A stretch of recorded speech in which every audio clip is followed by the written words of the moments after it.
Muy buenas tardes. Una semana más nos vemos aquí en el patio, en la sala de conferencias del patio del registro de la Casa de la Villa. Muchísimas gracias a todos por su asistencia.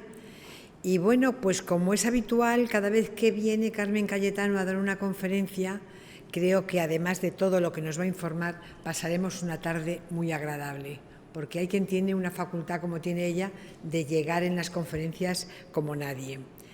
La mayoría saben perfectamente el currículum de Carmen, entonces haré una semblanza muy cortita, porque además a ella no le gusta que la haga larga, y decirles que Carmen Cayetano es licenciada en Filosofía y Letras por la Universidad Complutense de Madrid. En 1977, o sea, fíjense la cantidad de años ya, opositó a archivos, bibliotecarios y arqueólogos del Ayuntamiento, sacó una de las primeras plazas, según me han dicho, no sé si la primera, pero una de las primeras plazas. En 1980 inició actividades docentes, además de su puesto de archivera en el Archivo de Villa de Madrid. Empezó con actividades docentes en el Centro de Estudios Bibliográficos y Documentación, en la sección de archivos del Ministerio de Educación y Ciencia. Llevó a cabo unos cursos organizados por la Asociación de Profesionales de Comunidades Autónomas y Ayuntamientos. También trabajó en el máster de la Universidad Complutense y la Vasco y de la Universidad Internacional de Andalucía, sede de la Rábida. Fue miembro del grupo de trabajo durante muchísimos años de los Archiveros Municipales de Madrid, miembro destacado del grupo de archiveros, miembro de la Mesa Nacional de Archivos, miembro del Instituto de Estudios Madrileños, por supuesto, profesor asociado al Departamento de Ciencias y Técnicas Historiográficas en la Facultad de Documentación, antigua Escuela de Biblioteconomía y Documentación de la Universidad Complutense. Desde el año 2005 fue la directora del Archivo de Villa de Madrid. Y si tuviera ahora que empezar a decirles todas sus publicaciones sería tremendo, porque es que tiene una cantidad de publicaciones ingente, pero solo decirle que ha publicado unos libros interesantísimos y que todos bebemos de ellos, que son libros de acuerdos del Concejo madrileño.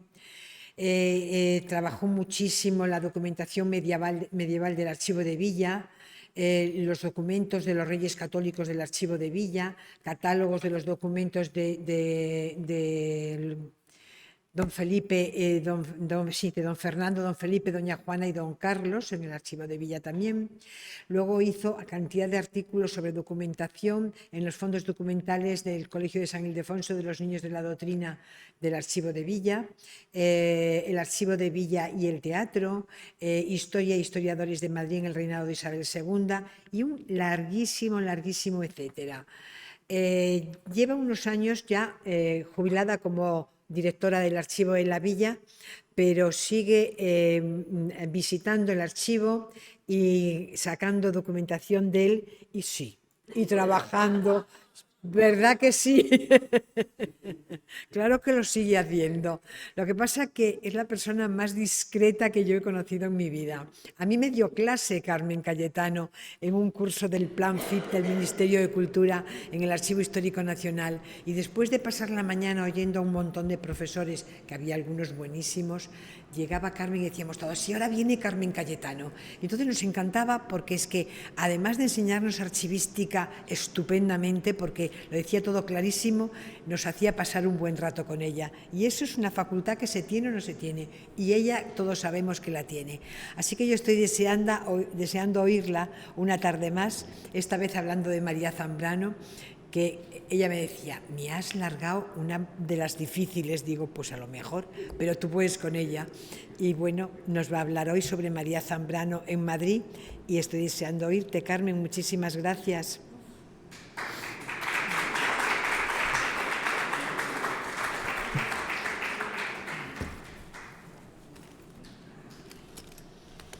Buenas tardes a todos. Muchas gracias. Seguramente perdí la facultad de divertirme, y eso es un problema grave. Voy a hacer lo que pueda. Digo lo de divertirles porque cuando uno da una conferencia, lo que quiere es que las personas que están allí, que han hecho el sacrificio de estar en el sitio, aprender tal vez no aprendan. Seguramente saben más que el conferenciante. Pero bueno, a lo mejor, quién sabe si les puedo contar algo que ustedes no hayan oído nunca o no recuerden. Debo decirles que María Zambrano es una persona, que ustedes ya lo saben, totalmente excepcional. Está muy por encima de mis capacidades, y ya se lo digo desde ahora mismo. Pero he pensado que como yo he sido archivera en Madrid y como estamos hablando de la Escuela de Madrid, yo no voy a hablar de filosofía propiamente dicha. Yo voy a hablar de cómo, en mi opinión, Madrid influyó para que María Zambrano fuera María Zambrano. Le influyeron muchas cosas, pero la estancia en Madrid durante 10 años fue, en mi opinión, totalmente fundamental. Si María Zambrano no hubiera estudiado en Madrid en esta época, seguramente hubiera sido diferente. También hubiera sido diferente si no se hubiera exiliado y otras muchas cosas, pero es evidente que ese Madrid hizo también a María Zambrano. Y eso es ese es mi objetivo. Okay. Es un objetivo que no digo que esté a mi alcance, pero es más fácil de lograr que explicar y meterse en la profundidad de la filosofía de María, incluso de la literatura, porque es una mujer que está, como diría, todavía, yo creo que no se la entiende bien. Y les aseguro que podía haber traído aquí referencias miles de tesis doctorales, artículos de revista, de todo. Porque si hay un filósofo popular en España, es María Zambrano. Yo creo que a Ortega y Gasset hay gente que la ha olvidado, casi no se acuerdan de él. Zubiri, sí, es un señor, seguro que se acuerdan. María Zambrano, Internet está llena, de manera que me ha tocado una filósofa de altura extraordinaria, la única mujer que vamos a tratar aquí en estas jornadas, porque mujeres filósofas propiamente, ella es la primera para España y desde luego yo creo que sí está bien traída, porque Madrid y María Zambrano, aunque parezca increíble, están muy, muy, muy unidas. Así que vamos a empezar y a ver qué tal. Bueno, lo primero es excepcional. Lo segundo, 60 años de actividad. María Zambrano empezó a escribir casi con 13 años, claro que su padre no la dejó, con muy buen criterio, y siguió. Pensaba y escribía. Ella no era, yo creo que para ella era imposible no pensar y no escribir, no comunicar. Y eso ya veremos que está muy ligado a cómo pensaban los filósofos de la Escuela de Madrid, cómo pensaban que ellos tenían que relacionarse con el público. Es una característica un poco de... Digo con el público, no digo con los filósofos, digo con el público. Entonces, la Escuela Madrid, aquí inició la carrera universitaria, aquí empezó a conocer a gente, ya empezó en Segovia, pero empezó a conocer a montones de gente. María era muy sociable y le gustaba mucho, ¿cómo diría yo?, conocer a mucha gente diferente. Tenía una amplitud de miras, por así decirlo, y se ve muy bien en las actividades que ella realizó. Luego, el exilio hizo que este periodo se convirtiera en su edad dorada, por así decirlo, porque de una manera absolutamente abrupta cambió su vida. Cambió su vida, no hizo la tesis, no se colocó en la universidad Complutense entonces, no, en la Universidad Central, no tuvo un cargo público realmente. Su vida fue totalmente azarosa y claro, el exilio le influyó muchísimo. Los amigos que hizo, que le siguieron y que crecieron, porque María se fue haciendo amigos y seguramente enemigos a lo largo de toda su vida. La vuelta en España, que por cierto, me parece... se la empieza a conocer hace 1966, pero no mucho. Vuelve a España en 1964 y ya es muy conocida. Muere aquí, en Madrid, en 1991. Esa es como el ámbito vital de esta filósofa tan extraordinaria. Era una mujer que, digamos, se podía tratar bien o mal, pero en la juventud, la gente que la conoce en Madrid, prácticamente, digamos que de alguna manera se enamora de ella, por así decirlo. Y era una señora que yo creo que era bastante seria por algunas cosas, pero por otras no. Entonces, un ejemplo es una crítica de 1931, de Joaquín Entrambasaguas, que yo aquí veo mal, pero creo que era Entrambasaguas. Hace un libro y lo publica sobre el liberalismo. A ella le interesaba muchísimo, luego lo vamos a ver, la sociedad, la cultura, la forma de relacionarse con la sociedad, cómo se podía cambiar. Y hace este libro, explicando bueno, pues que la libertad no está reñida con la sociedad, con los intereses de las personas. y hay entre ambas aguas, entonces jovencísimo lo lee y escribe una crítica en el periódico. Y yo creo que es una crítica totalmente, estaba fascinado, yo creo, por la persona y por la literatura. Fíjense lo que dice, leyéndola se nota con emoción su lucha honrada, queriendo encerrar en palabras claras, sencillas, la enorme complejidad de sus intenciones intelectivas. Así dice, se nota que ella quiere expresar lo que piensa con las palabras más. Y luego dice, su centro es España. Y se diferencia de las demás personas que trabajan en esto, y que hay muchos, que las demás están muy centrados en el país. Y ella, cuando hace las cosas, está centrada en el país. Su origen es las cosas de España, los problemas de España, pero los aborda con una visión europea y general, para todo el hombre.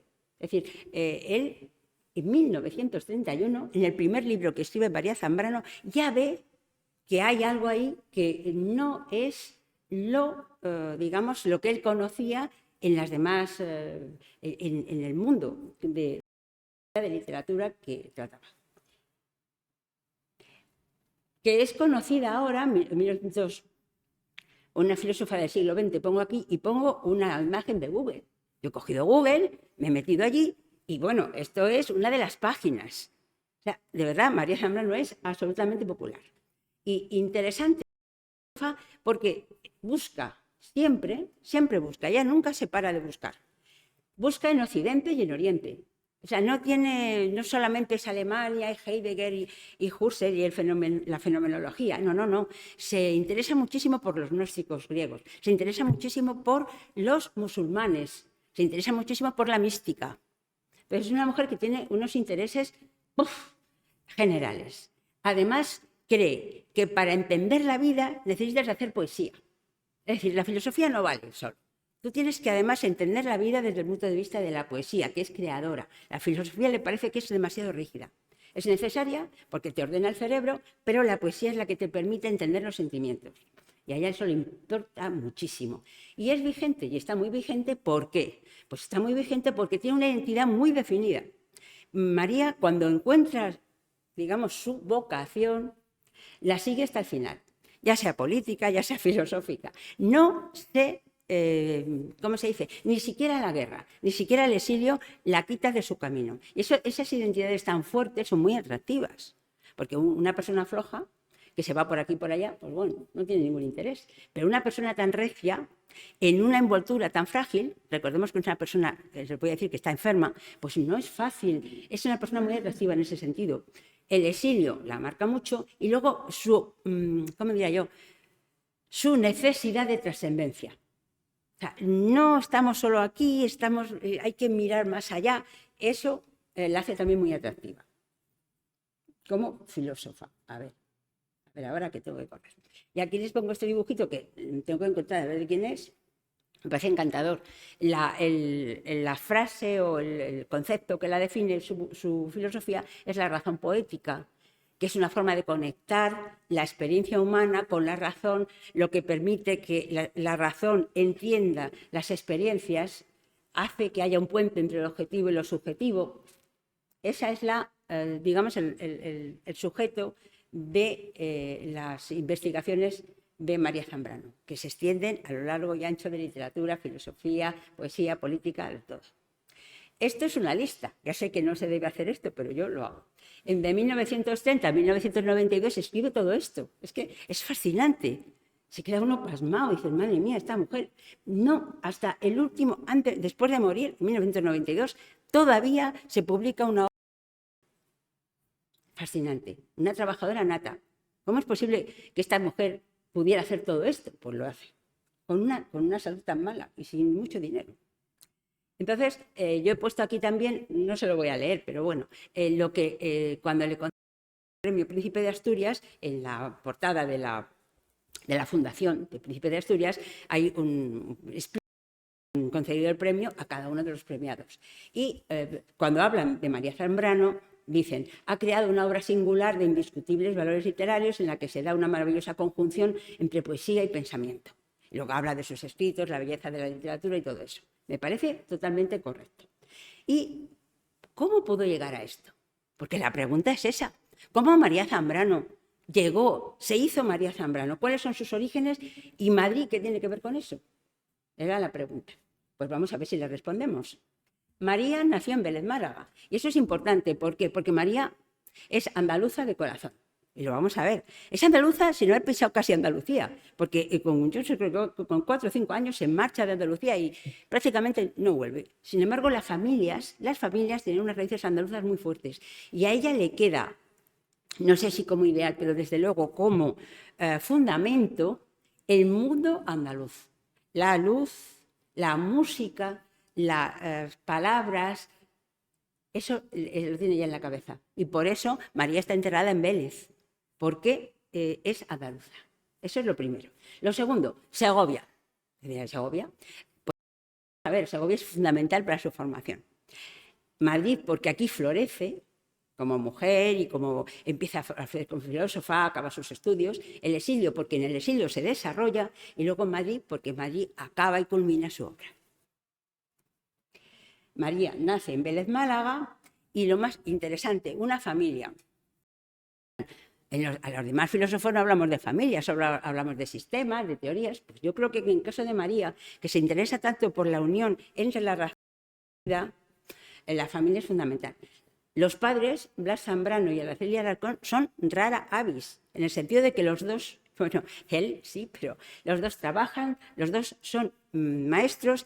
Muy interesante porque casi siempre van a ejercer en escuelas integradas, en las escuelas más modernas que había entonces. O sea, no en esas escuelas en que todos los niños están embarullados todos juntos. Yo no sé cómo se puede dar clase. No. Ellos trabajan en esas escuelas en que ya están separados los chicos, empieza a haber bibliotecas, hay claustros de profesores. Es decir, es la forma más moderna de dar clase. Pues ellos, aunque trabajan en un pueblo, ellos empiezan siendo maestros en Vélez, son una gente muy moderna. Pero es que además el padre, don Blas, es un hombre absolutamente comprometido. ¿Con qué? Pues en primer lugar, iba a decir con la anarquía, pero más bien con el socialismo. Él quiere cambiar España, la quiere hacerlo a través de la educación. Entonces escribe muchísimos libros de educación, monta muchísimos periódicos. Hay uno que se llama X, imagínense ustedes, un periódico en Granada que se llama... Da muchísimas conferencias, si puede, crea universidades populares. Y es curioso porque este hombre, que es bastante estricto en sus formas de ser, tiene un círculo de amigos en todas partes donde va, que le va a acompañar, y sobre todo en Segovia. En Segovia es íntimo amigo de Antonio Machado, recordemos. Y además, es tan amigo que la última obra que hace Machado, Mairena, y habla del padre de María Zambrano y habla de cómo él ha muerto y Antonio le recuerda y dice: no te has ido, tú has dejado tal huella. Y es un hombre que lee todo lo que puede, es un hombre que tiene muchos altibajos porque la realidad no responde a sus expectativas en ningún caso, y tiene mucha afición, no afición, hace filosofía. Hace mucha filosofía, pero nunca cuaja. Él es el maestro, reconocido por todos, respetado por todos, pero ese punto no acaba. Y la madre no escribe, es una figura de la que no tengo muchas noticias, salvo que ella sí saca tiene las plazas antes que el marido, y de hecho en 1906 se tiene que venir a Madrid porque consigue una plaza en las escuelas municipales que están todavía en la calle Bahía. O sea que la madre de María, una señora moderna, deja a su familia en Andalucía y en 1906. Imagínense ustedes en qué entorno se va a educar esta mujer que va a ser luego como es. Un aspecto importantísimo de esta María Zambrano, la salud. Ustedes dirán, ¿y por qué la salud? Porque María Zambrano está de pequeña, tiene un problema gravísimo, un colapso, catalesia, parece que se va a morir, y arrastra problemas de salud muy graves que la acercan a la muerte cada 2 por 3. Pues en Madrid tuvo una crisis en 1927 muy mala, que la hacen, yo creo que más proclive a pensar que desde la nada se puede llegar a entender casi todo, porque ella ha estado a punto de morir y tiene memoria de eso. Entonces, ese contacto con sino con la nada, con el sufrimiento. Ese contacto es muy importante para nuestra filósofa. Y el viaje. Empieza a viajar, viene a Madrid con su madre a vivir a la calle Redondilla y luego a 1910 a Segovia. Son los primeros. Luego va a viajar entre Madrid y Segovia, luego se va a quedar en Madrid un tiempo, el tiempo, digamos, más estable, y luego ya llega al exilio y ya es el viaje continuo hasta que vuelve a Madrid. De manera que el viaje, el cambio, es una constante en la vida de Madrid. Pero es una constante también una cosa, y es que no diría yo que se adapta, pero vive como si estuviera en su casa en casi todos los países, sobre todo en Italia, en Roma y en Francia. Ahí está, y de hecho sus mejores obras se van a redactar en esos entornos, que además aparecen en sus obras. Por ejemplo, cuando está en el Jura, en Francia, pues habla del bosque, ese concepto de bosque de María Zambrano aparece porque ella vive en un bosque realmente. El Roma, los gatos, en fin, es, ya digo, una viajera impenitente. ¿Qué recuerda María Zambrano de sus primeros recuerdos? El primer recuerdo, que ella dice, que se lo cuenta, dice, yo lo primero que recuerdo es que mi padre me alzaba en brazos hacia un limonero. Ese es el primer recuerdo que tiene. Por eso digo que lo de las raíces andaluzas y todo eso. Ella recuerda eso. Y luego recuerda que ella le decía a su padre, papá, yo quiero, padre, no, papá, no, en aquella época imposible, padre. Yo quiero ser una caja de música. Una caja de música. ¿Para qué? Pues para repicar, para dar a conocer a través de la música, de los sonidos y de las palabras algo. Yo creo que esa era la intención. Quiero ser un caballero templario, cuando estuve en Segovia. ¿Por qué quería ser un caballero templario? Porque es el ejemplo de la fe, de la resistencia y de la resiliencia, que entonces esa palabreja no existía, pero da igual, se puede emplear ahora. Y quería ser también un centinela, ella lo recuerda. Yo le decía a mi padre que yo quería ser como los centinelas que daban el alto y avisaban de los peligros. Es decir, su vocación de esfuerzo, de trabajo, todo eso, le viene ya de muy jovencilla. De manera que ya empezamos a ver como una personalidad. Y lo último, y si no es lo último, la hermana. Le nace una hermana en Segovia en 1911. La hermana es fundamental porque ella va a vivir con ella prácticamente toda su vida. Y porque aparece en muchas de sus obras. Y porque es protagonista también de muchas de sus teorías. Recuerden Antígona. Pues la Antígona es las dos juntas, las víctimas de una sociedad que tritura porque está en contraposición y en guerra. Bueno, pues una adolescencia que está muy bien, vive una adolescencia brillantísima, está en Segovia estudiando el bachillerato, tiene una biblioteca a su disposición estupenda, una biblioteca muy buena, lee a Unamuno, a Zorina, a Baroja, a Ramiro de Maeztu, a San Juan de la Cruz, a Platón, a Dante. Con 14 años, 13 años, a ver, bueno, con 13 años ya digo que escribe su primer artículo, que es una cosa. Tiene un círculo familiar fascinante porque tiene un primo del que se enamora, le he puesto aquí el retrato del primo, porque yo creo que eso es una cosa interesante, pero el primo es un lector empedernido, es un hombre inteligentísimo, es íntimo amigo de Lorca, y entonces, aunque nunca tuvieron un amor tempestuoso que duró casi 10 años con muchas interrupciones, pero no llegó a nada. Pero de todas maneras, el primo le da libros. Le enseña a Nietzsche, Schiller, Schopenhauer, la literatura romántica, la mística, el sufismo, todo eso, el primo le va contando. Las cosas que él aprende, es un poco mayor que ella, se lo enseña. Y luego tiene un círculo, su padre tiene un círculo fantástico. Antonio Machado, León Felipe, Unamuno, Marañón, García Lorca, pasan por la casa de Segovia de... Claro, perdonen, si una persona es inteligente como era esta niña, es muy observadora como era, solo con oírles hablar, yo creo que habría aprendido filosofía, ¿no? Pues yo creo que es así absolutamente fundamental. Y con este bagaje, es decir, con las crisis sentimentales de AUPA, pero desde luego con unas lecturas que muchos de nosotros envidiamos a nuestra edad, que no digo cuál es, y que esa cría con 12, 13, 14 años ya las tenía en la cabeza, llega a la universidad. 1924-1927. Completa sus estudios de filosofía y en el 31 ya empieza a ejercer como profesor auxiliar de la Cátedra de Metafísica en la Universidad Central y luego de Historia de la Filosofía. ¿Qué es importante de la universidad? Los maestros. ¿Qué maestros tiene? Ortega. Ortega es uno, va a ser su director de esa tesis que nunca... ¿Qué quiero yo señalar de Ortega? No voy a señalar la inteligencia que tiene, las obras que hace, no, eso está... Además, ustedes, como han estado en todas las conferencias y si no las pueden oír, han hablado de Ortega muchísimo, pero para mí lo más interesante es que Ortega era internacional. Es decir, que Ortega estudiaba en España y luego se va al extranjero.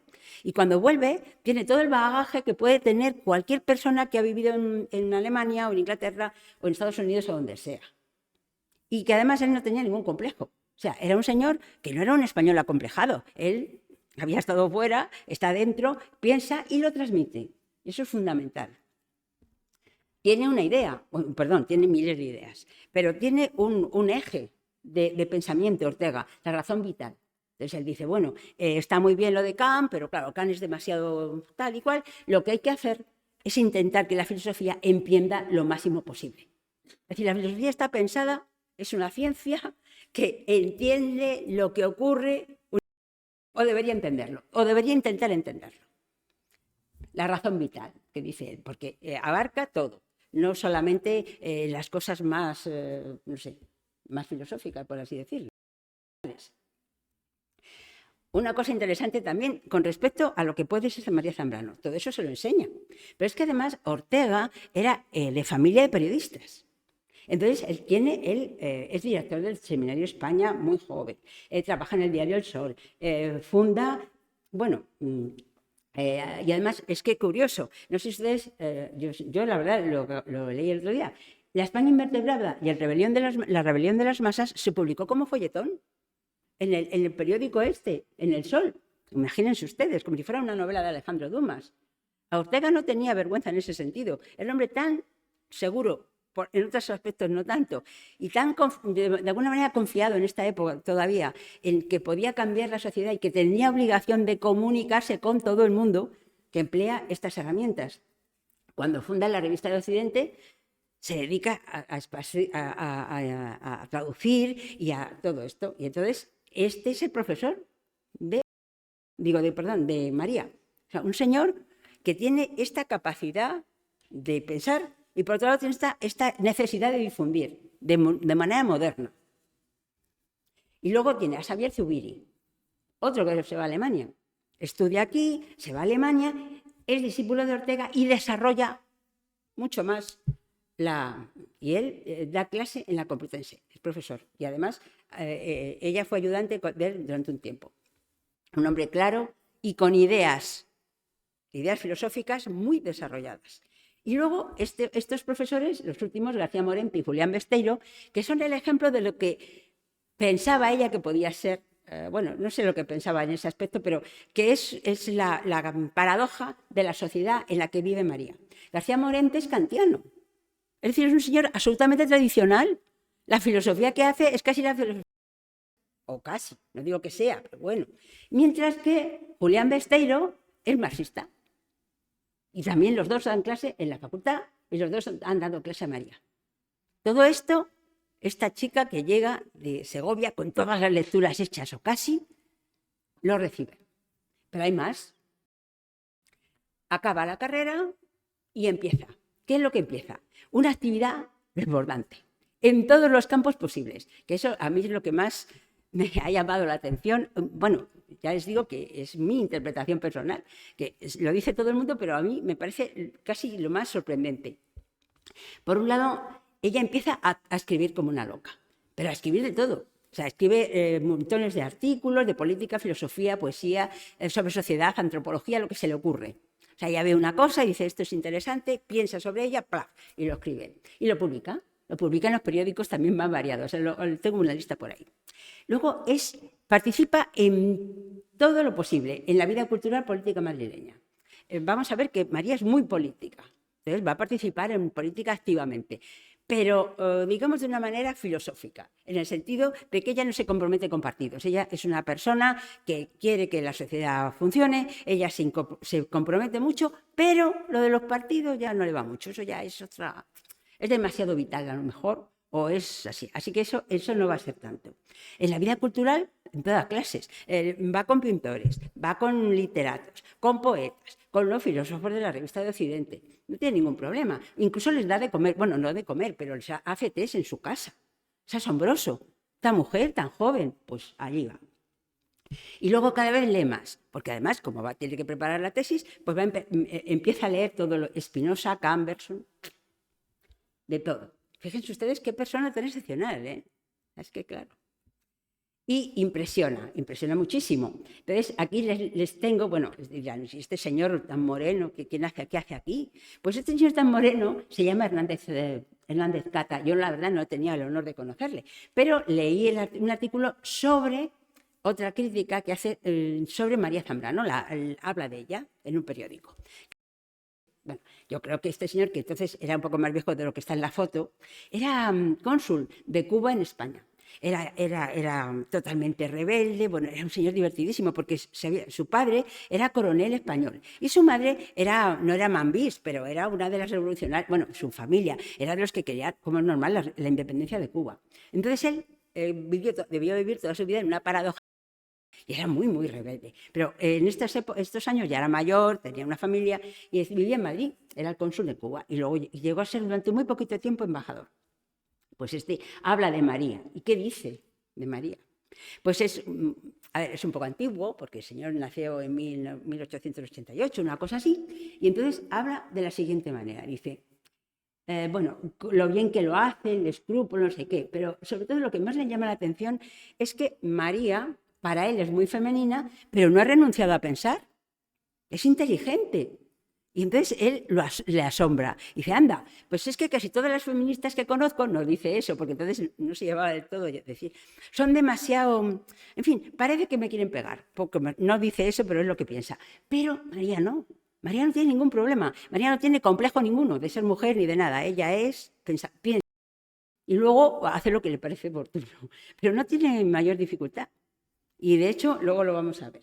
Entonces, les tiene asombrados. Dice, a su edad, muy pocas mujeres se han asomado reflexivamente a los horizontes del liberalismo. María Zambrano se asoma con ímpetu mesurado y sin dejarse llevar del sentimiento entusiasta, trata de valorizar cada uno de los términos del actual. Es decir, que emplea la razón para analizar un problema a pesar de que es femenina. Entonces, este señor está total. Víctima. Y luego esto que ven ustedes, dirán, bueno, ¿esto qué es? ¿Qué trae aquí? Pues verán, esto es el Hola de la época. Es una revista, se llama Estampa, y se publicó hacia 1930-35, y su idea era que todo fueran imágenes y que los temas se enunciaran con 3 palabritas, o sea, nada de un artículo muy largo, había algún artículo así, pero nada. Entonces, uno de los temas que se suscitó fue a ver cómo era, el suicidio por amor. Entonces, escogen a 5 personas de la vida madrileña para que hablen de ese tema, pero no mucho, 3 renglones solo. Y es fascinante, porque claro, ¿a quién escogen? Pues escogen a Chicote, por ejemplo, al barman. Dicen, bueno, a Chicote. Escogen a una pintora que luego va a ser muy famosa, que se llama Delis Riaño, que es pintora hasta los años 55-60, pues la escogen. Y escogen a una feminista engagée que ha fundado también el Club de las Feministas Españolas, que no se llama así, pero bueno, más o menos, que lo presidía María de Maeztu. Y escogen a un editor de periódicos, que es el señor de gafitas, y en medio, ¿quién está? Doña María Zambrano, bien joven, rodeada de libros, que dice lo siguiente: el suicidio me parece una prueba de amor difícilmente superable, pero en cuanto a resultados prácticos, catastrófico. Esa María Zambrano, ¿eh? Fíjense ustedes. Pero lo digo porque era una figura en Madrid. Con 20, ¿cuántos años tenía? Poquísimos. No tenía todavía 30 años. Bueno, aquí está, como siempre, la lista. En el caso de María Zambrano, lo de la lista es fundamental. Son todos los artículos, recensiones que aparecieron en periódicos entre los años 1928 y 1936. Que son en la época en la que estuvo en Madrid. Fíjense ustedes qué cantidad. Seguro que se me ha olvidado alguno, porque he tenido la suerte de que una persona encantadora que es amante y, bueno, está fascinada por María Zambrano, pues me ha proporcionado todo este material. Esto no lo he recogido yo sola, porque desde aquí le doy las gracias, que ya tendré oportunidad de dárselo más. Entonces, artículos de todas clases. Para empezar, trabaja en el Liberal. Tiene una sección que se llama Aire Libre. ¿Y para qué? Pues la idea que tiene María Zambrano es que los jóvenes tienen que exponer a los viejos lo que piensan. Hacer lo que quieran, pero exponer a los viejos lo que piensan. No puede ser eso de que los viejos estén por ahí mandando en el Congreso tal y los jóvenes un poco ahí. No. Los jóvenes tienen una personalidad propia y tienen que exponerla. Entonces ella, en Aire Libre, monta, o sea, el Liberal les deja este sitio y con tres amigos, siempre hay 3 o 4 hombres y una mujer, María Zambrano. María, José López Rey, Domingo Díaz Zambrano, etcétera, hablan de los jóvenes. Los jóvenes tenemos una idea, nos gusta vivir, tenemos medios y necesitamos medios para poder expresarnos y es lo que queremos con esta sección. Fíjense ustedes, bien joven, ¿eh? Y en esta sección, la ley libre, hay al menos 2 o 3 o 4, tal vez, artículos sobre la mujer. ¿María Zambrano es feminista? Yo creo que no, porque es que ella ni se piensa mujer ni nada, o sea, ella se piensa como ser y ya está. Pero, en cambio, lo que le choca mucho es que las demás no piensen. Eso le choca muchísimo, no lo entiende bien. Entonces, viene por España a una persona que es política o algo, pues entonces escribe un artículo en el Liberal al aire libre y dice, a ver, ¿qué pasa con las mujeres? Entonces, en este caso, por ejemplo, llegó Margaret Bonfield, que la tengo aquí en la foto, que esta señora fue una feminista inglesa, fue una de las primeras mujeres que fue primera ministra, era muy... Entonces ella habla de eso y dice, ay, qué bien, mira, una mujer político, tal y cual. ¿Por qué la mujer no es? ¿Qué le impide? Hombre, yo comprendo que, pero ahora, ¿qué se le impide? Dice, la actitud de la mujer, que dice María Zambrano, y a mí me parece una frase estupenda, naufraga en lo doméstico. La mujer naufraga en lo doméstico. Claro, pues a ver, ¿cómo no vas a naufragar? Hay que comer. Y por eso, claro, no tiene presencia en lo político. Pero dice que eso ha cambiado y empieza a haber una sensibilidad que exige que jurídicamente la mujer tenga presencia en la realidad. Y que a ella le gustaría que las mujeres españolas que leyeran esto, que se dirigieran a ella, que colaboraran y que dijeran qué piensan, qué sienten sobre este aspecto nuevo de la mujer, cómo van a funcionar, por ejemplo, en este caso. Luego, esta es muy graciosa porque esta ya, no sé, estaba ya un poquito mosqueada porque no tenía muchas referencias y las mujeres, las que respondían eran las que responden siempre y las demás estaban en su casa y claro, eso ya... Pero viene, es curioso, la delegada de la Federación Internacional de Mujeres Universitarias en Cinematografía. ¡Ay, qué bien!, dice María, que vaya, ya cuánta gente, hay mujeres científicas, hay mujeres que están en todas partes, en una biografía estupenda, se ha desbordado el espíritu reprimido. Hasta ahí bien, ¿verdad? Y luego siguen.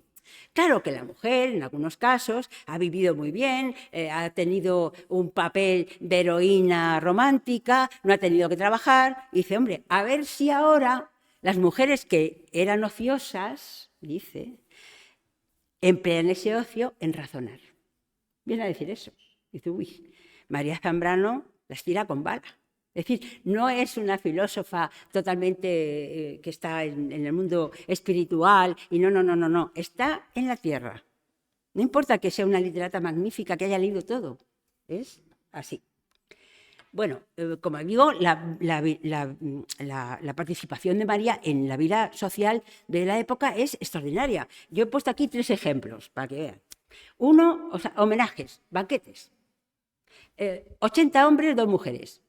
Esa era la proporción, no había más. Una de ellas siempre María Zambrano. Por ejemplo, a Juan López Rey, que le hacen una oposición, este hombre luego fue catedrático, se tuvo que marchar. Bueno, básicamente luego ya veremos lo que pasó con todo esto. En el Hotel Florida le dan un banquete, porque ha sacado una plaza por oposición, a pesar de que ha estado en la cárcel en la época de la dictadura de Primo de Rivera. Pero son amigos muy amigos de María. Luego, otro completamente diferente, 1934, un cóctel iba a decir en el Savoy, no, en el Ritz o en el Palace, me parece que es en el Palace, para Alfredo. Oye, este señor son de literato, son de teatro. María no hace ascos a nada. Todo lo que sea vida y todo lo que sea cultura. Y otros, esto ya es el homenaje que los intelectuales de la República dieron a Antonio Espina, que también le había metido en la cárcel y todas esas cosas. Entonces, hay un discurso estupendo de Manuel Azaña y de Álvaro Albornoz, y María Zambrano está en primera fila. Hay muchos más, pero todo esto sale en el periódico, ¿eh? Quiero decir que no es que sea secreto, no, ella... Vamos a ver, hay que recordar. Recuerden la agrupación al servicio de la República, movimiento político, de los intelectuales españoles. María era una política, tiene intereses políticos muy claros a través de los intelectuales, sobre todo. Su padre primero, pero luego Ortega. Entonces, los intelectuales quieren cambiar, y para cambiar es totalmente necesario un régimen nuevo, diferente. Esa es la idea que ellos tienen, y en todos los periódicos aparece, en 1961, en febrero, una explicación pública de lo que se quiere y de una llamada a todos los que son intelectuales, obreros de la razón, para que apoyen la República, hagan propaganda. Y María, pues a través de las juventudes, tiene varias asociaciones que se encargan de estas cosas. Y ella, de verdad, trabaja y está siempre en estas cosas, siempre. Está sin ningún... Por ejemplo, en 1961, el Círculo Republicano Federal, propaganda, un acto de propaganda. 7 oradores, 6 hombres y María. El domingo día 3 del año 31, en Alcaudete de la Jara, Toledo. ¿Qué hace María en Alcaudete de la Jara, Toledo? Pues sí, señor. Hace un acto para hablar de la República y bueno, María sola. Que es María con todos los señores por allí y allá. Y hicieron una filial y estuvieron en el pueblo, por ejemplo. Y luego podría poner miles de ejemplos. Yo solamente voy diciendo un poco las cosas que me parecen como más como que demuestran más en esos años cómo era esta mujer y por qué luego pudo ser la filósofa que fue. Esa es la idea. En abril, otra cosa interesante, el 14 de abril de 1931, la proclamación de la República. Fue algo que para ella era excepcional, porque le parecía que era el principio de una nueva época. O sea, que a partir de ese momento todo iba a estar bien. Esa era la sensación que tenían. Entonces, fue un momento de puro éxtasis. Así lo cuenta. Entonces, hay muchas fotos, y yo no me he atrevido a traer ninguna, porque yo creo que está ella con su hermana, pero no me atrevo, digo, a ver si no va a estar y voy a decirle a estos señores. Aquí, yo creo que hay una sobre todo, que está en la proclamación de la República en el Ayuntamiento de Madrid, que yo creo que está María con su hermana y otros muchos por allí, pero claro, una foto muy mala, no me atrevo. Y no está muy bien quiénes están en la dichosa foto. Pero era una política... Bueno, aparece en los periódicos de Madrid, aparece un poco después como candidata de un partido, como no me acuerdo cómo se llamaba, era un partido de estos así. Pero era candidata, en el partido ese estaba Ramón Franco Bamonde y estaba Ricardo Baroja, y había otros. Se presenta candidata a las Cortes.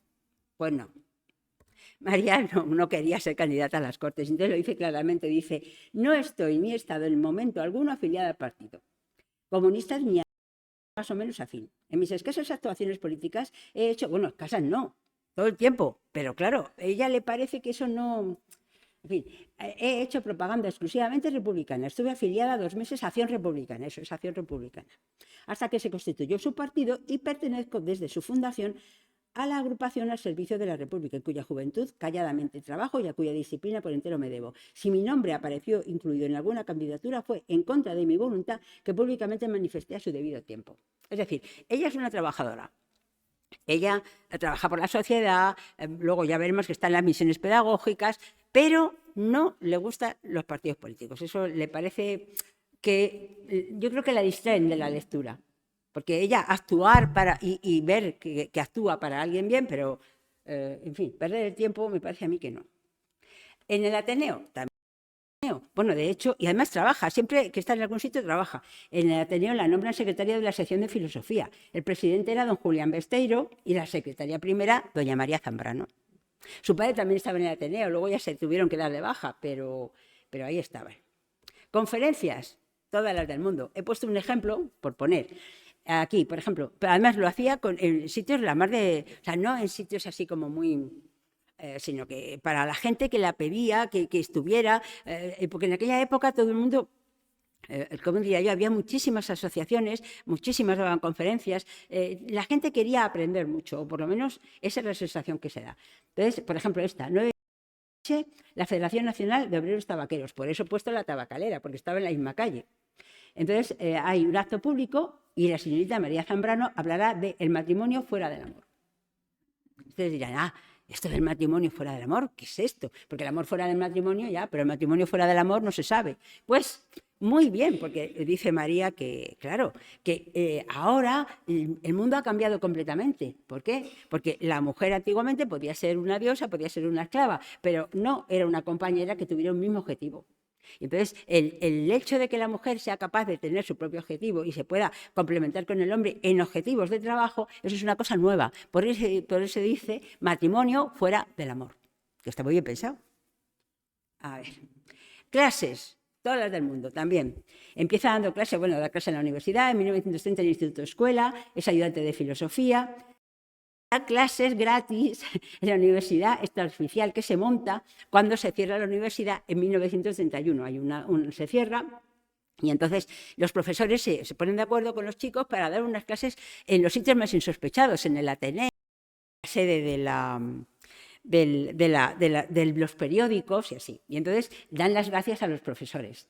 Luego que ya pasa todo esto. Entonces se da las gracias a don Antonio Ballesteros, a don Julián Besteiro, a García Bellido, a Ramón Méndez Pidal, todos ustedes les suena, ¿verdad que sí? Agustín Millares, Ortega y Gasset, Sánchez Albornoz y la señorita María Zambrano.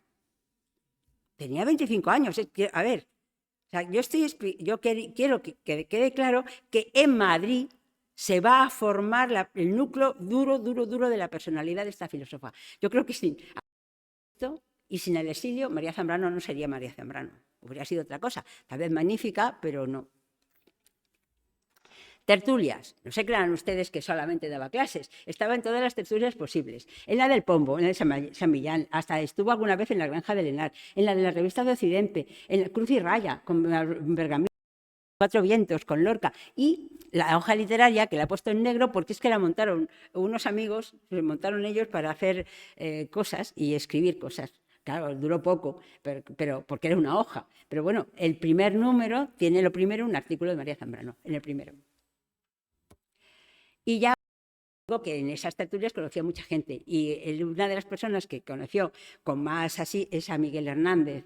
Ella acaba de estar muy enferma y además había roto centésima vez con su primo, había roto también con un amante segoviano que tenía, que era soldado, que también, había un follón. Y Miguel Hernández estaba aquí solo, estaba triste y hecho polvo. María y él, digamos de alguna manera, son almas gemelas. Y entonces aquí aparece, iba a decir, el Logos del Manzanares, como decía Ortega. Dice, yo no iba tanto al Manzanares, con quien fui sí, una vez más, quiero decir, un periodo de tiempo, fue con el poeta Miguel Hernández, que se sentía muy desgraciado en Madrid. Él lo ha dicho, desgraciadísimo. Le iba bien, pero era muy desgraciado. Y además no debía ir. Y yo estaba muy triste, por una pena de amor. Entonces, él venía a buscarme a mi casa. Yo vivía entonces en la Plaza del Conde de Barajas. Y nos íbamos de paseo por la calle de Segovia abajo hasta el río. Claro, en una piedra. Y nos buscábamos un blanco. No buscábamos un banco, sino una piedra. Y sobre esa piedra llorábamos y apenas nos hablábamos. Vamos, pocos ríos tendrán, como diría yo, un recuerdo de este calibre. Ríos como el Manzanares, porque, hombre, si es el reino así, pues tienen a los dioses y eso, pero el Manzanares, el pobre, que como decía Ortega, el hilo de agua del Manzanares tendrá logos también, es decir, habrá algo, un espíritu, algo que explicar del Manzanares, digo, como que nació en la Sierra de Madrid, pero aparte, pues bueno. Lo último que pongo es, ¿cómo se dice?, de su actividad dentro de Madrid, porque luego se marcha. es el manifiesto en favor de la República de los Intelectuales, que ella firma también, con todos los demás, que son Ciento y la madre, y su padre, los dos. ¿Qué pasa? Pues pasa la guerra. Bueno, María se casa en 1937, se van a Cuba porque su marido es diplomático, vuelven porque ella no puede resistir pensar que en la guerra está pasando todo y ella está fuera y no puede ayudar ni puede hacer nada. Luego está en Barcelona y en 1939, 27 de enero, sale de España y ya no vuelve hasta 1984. Inicia una odisea particular, Francia, América, México, Italia, Suiza, y escribe, ya sabiendo muy bien lo que escribe, ya con la experiencia de la nada, de la soledad más absoluta, como ella cuenta cuando está en un bombardeo en Barcelona y se da cuenta que va a morir, y lo ve todo, no sé si negro, y a partir de esas experiencias y de su forma de pensar, como diría yo, va entendiendo la realidad y nos la va exponiendo en todos sus libros. Que algunos no tengamos cabeza suficiente para entender bien, pero bueno. María no tiene ningún reconocimiento hasta que llega a España de nuevo. Quiero decir, ella puede escribir, ella vende sus artículos, pero lleva una vida totalmente azarosa con su hermana. No la contratan de una manera firme, no la dan ninguna cátedra. Pues es verdad que no había hecho la tesis, pero bueno, no tiene reconocimiento real fuera. Hasta que, poco a poco, a partir del artículo de Aranguren, en España se la va conociendo y se van empezando a publicar sus obras de una manera así un poco espúrea, poco a poco, hasta que ya en 1968 rompe el hielo y la hacen hija adoptiva del Principado de Asturias, predilecta de Andalucía, luego le dan el premio Príncipe de Asturias. En 1971, esa es, como si dijéramos, el hito. Le hacen doctor honoris causa de la Universidad de Málaga, le dan el premio extraordinario de Pablo Iglesias, el premio Miguel de Cervantes, la primera mujer que se lo dan, la medalla de oro de Madrid, etc. Y eso la va a permitir, primero, a partir del Príncipe de Asturias, se tiene la esperanza de volver a España. Claro, ella está muy enferma. Su hermana ha muerto y ella tiene una enfermedad tremenda y además, vamos a ver, María Zambrano, no sé si una persona tan inteligente y con esas capacidades no es una persona especial en algún sentido, y desde luego tremenda, muchas. Yo lo digo especial, pero voy a poner un ejemplo. A María le gustaban los gatos, pero no uno ni dos, 40. Y a una vez estuvo a punto de ir presa por los gatos en Italia, y de hecho la echan de Italia, en parte, es verdad que la ideología está por detrás, pero los gatos. Y yo lo de los gatos, comprendo que son unos animales muy atractivos, pero yo no acabo de verlo. Pero bueno, todas las bellezas tienen un lunar, y yo creo que tanto gato no era muy así, pero en fin. El caso es que empiezan los reconocimientos y digamos que cuando le dan el Cervantes es muy interesante porque ella ya no puede hablar en público sin toser y tener muy mal, es una fumadora empedernida, etc. Y hace un discurso precioso y cuando explican por qué le han dado el Cervantes, dice, ha creado una obra singular de indiscutibles valores literarios en la que se da una maravillosa conjunción entre poesía y pensamiento.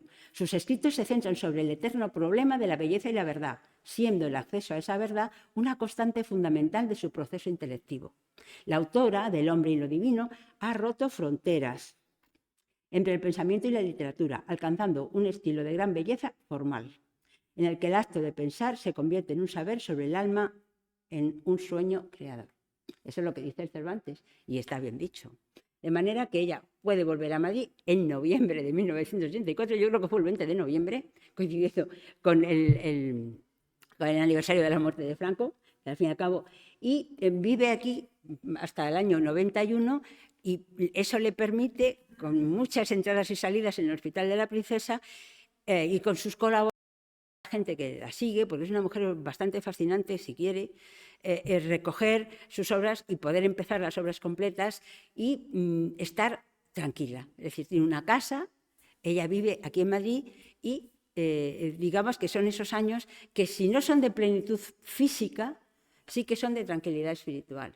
y le permiten, ya digo, hasta el final escribir y pensar, y sobre todo le permiten que su voz, es una pena que no soy tan buena en la técnica, pero me hubiera gustado traerles la grabación de su voz, porque hay muchísimas grabaciones de ella. Ustedes entran en Google, en María Zambrano, y pueden oírla perfectamente. Entonces, se la oye hablar, pues, por ejemplo, hay una entrevista que a mí me encanta y yo se la recomiendo, que es los conceptos de María Zambrano. Entonces, le preguntan, ¿qué es para usted el bosque? El amor, los pájaros. Y claro, ella va contando y diciendo lo que ella piensa de esos temas que ella ha escrito luego tantos libros. Entonces, es una oportunidad, es muy difícil poder oír. Me hubiera gustado oír a Kant, bueno, no se hubiera dejado, pero bueno, hubiera sido interesante preguntarle, oiga, pero de verdad, ¿por qué es usted tan puntual? Ya saben ustedes que dicen que Koenigsberg, los relojes se ponían en hora cuando Kant salía de la casa. Pues ese tipo de con un filósofo que es raro, porque normalmente es difícil.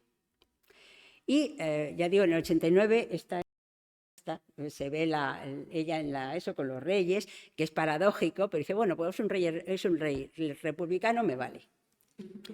Y muere. Pero nos deja su obra, su huella, y he puesto esta frase del final, podría haber puesto miles porque es una mujer que está llena de hallazgos literarios. Dice, la vida no es más que un apasionado diálogo entre el mundo y el alma. Y ya está.